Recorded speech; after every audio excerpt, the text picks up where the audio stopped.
anam filmu ayeley tuttu sen kızıl gülni ayeley tuttu sen kızıl gülni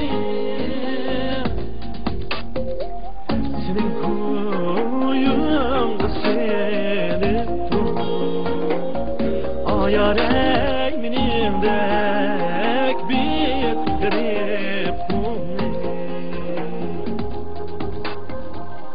Allah vay ana Nurhan ey şehringe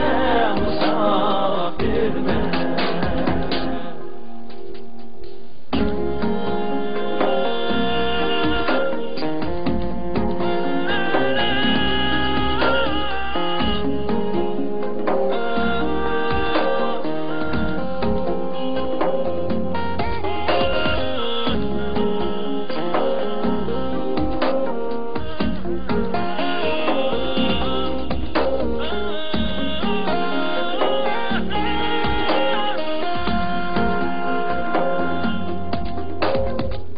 Gitey değmen, gitey değmen hayır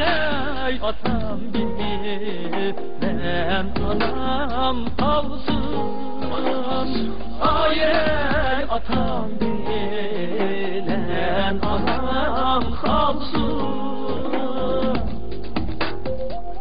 aziz başım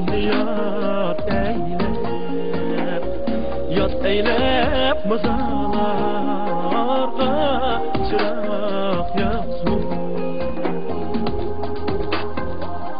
Allah vay ana Nurhan ey şehrin